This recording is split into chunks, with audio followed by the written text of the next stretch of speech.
Hello बच्चों, मैं Shahid sir आज आपके लिए लेकर आया हूँ एनसीईआरटी की बहुपद चैप्टर 10th क्लास की एक्सरसाइज 1 का आज हम लोग सॉल्यूशन करेंगे।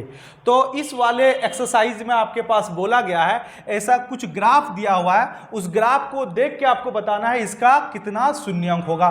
तो पहले हमें यह पता होना चाहिए शून्यंक किसे कहते हैं। तो अगर मैं मान लेता हूँ कि कोई हमारे पास एक बहुपद हमारे पास है, मान लिया कि p ऑफ x हमारे पास एक कोई बहुपद है, जैसे x स्क्वायर माइनस 4 मैंने मान लिया ये हमारे पास कोई बहुपद है।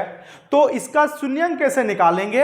अगर x का कोई वैल्यू पुट करते हैं, जैसे एक 2 वैल्यू पुट कर देते हैं, एक वैल्यू -2 पुट कर देते हैं, तो हम यहां देखते हैं p ऑफ 2 अगर पुट करते हैं तो 2 का स्क्वायर -4, तो 4 - 4, तो ये क्या आ गया 0। तो x का वैल्यू अगर हमने 2 पुट किया और अगर p ऑफ x का वैल्यू क्या आ गया 0 आ गया, तो ये 2 इसका एक शून्यंक कहलाएगा।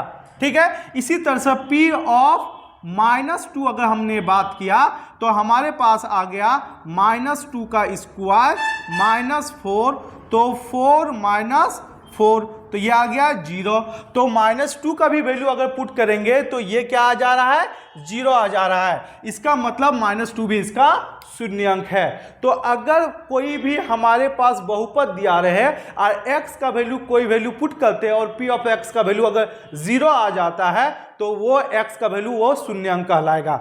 लेकिन हमारे पास यहाँ पे जो ग्राफ दिया हुआ है उसको कुछ अलग तरीके से हम लोग यहाँ पे सीखेंगे। तो सबसे पहले हम लोग इसको डिस्कस करते हैं।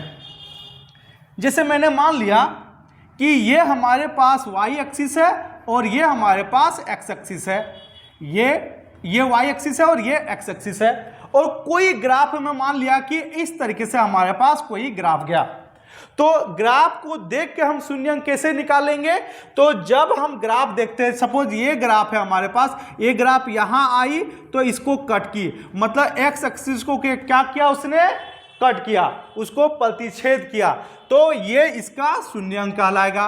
फिर ये ग्राफ इधर जा रही है और यहाँ पे जाके कट की, यहाँ पर भी जो इसका वैल्यू होगा ये उसका शून्यंक कहलाएगा। मीन्स हम ये बोल सकते हैं x अक्ष को इसने इस ग्राफ ने कितने बार कट किया 2 बार कट किया, तो इसका शून्यंक कितना हो जाएगा, इसका शून्यंक कितना हो जाएगा, इसका शून्यंक 2 हो जाएगा। इसी तरह से इस ग्राफ को हम देख के सारे क्वेश्चंस को हम लोग सॉल्व करेंगे। तो पहला वाला क्वेश्चंस का अगर हम यहाँ का बात करते हैं तो ये वाली जो ग्राफ एक लाइन का ग्राफ है, ये इस तरह से आपके पास सीधे मूव कर रही है, लेकिन ये एक्स एक्सिस को कहीं पर भी कट नहीं कर रहा है, तो इसका शून्यंक क्या हो जाएगा 0 हो जाएगा। इसका शून्यंक क्या हो जाएगा, शून्यंक क्या हो जाएगा, ये क्या हो जाएगा 0 हो जाएगा।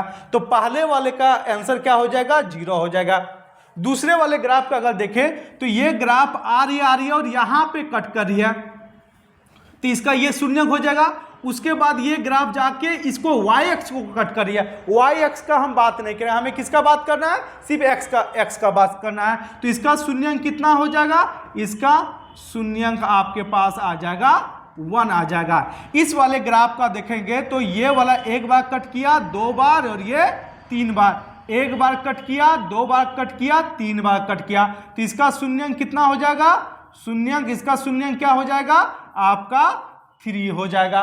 चौथे वाले ग्राफ का बात करेंगे जो बिल्कुल इस टाइप का ग्राफ है आपके पास। देखिए ये एक्स एक्सिस को एक बार कट किया और ये 2 बार कट किया, तो इसका शून्यंक कितना हो जाएगा, इसका शून्यंक हो जाएगा, इसका शून्यंक हो जाएगा 2।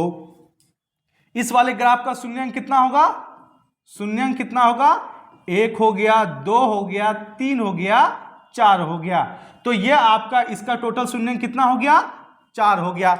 अब इस वाले ग्राफ को अगर आप देखते हैं तो ये आया यहां से आके एक बार टच किया तो एक शून्यंक हो गया, फिर यहां पर आया ये दूसरी बार टच किया तो कितना शून्यंक हो गया 2 हो गया, फिर ये वाले ग्राफ आके यहां पे टच किया 3 बार टच किया, तो इसका शून्यंक कितना हो जाएगा, शून्यंक कितना हो जाएगा, शून्यंक इसका आपके पास 3 हो जाएगा। इस तरह से आप ग्राफ को देख के भी आप कोई भी आपके पास ग्राफ दिया हुआ रहे उसका आप शून्यंक इस तरीके से निकाल सकते हो। मीन्स अगर एक्स एक्सिस को कट करे, एक्स अक्ष को अगर कट करे, जितनी बार कट करे उतना ही इसका शून्यंक कहलाएगा। उम्मीद करते हैं ये वाले एक्सरसाइज आपको समझ में आया होगा।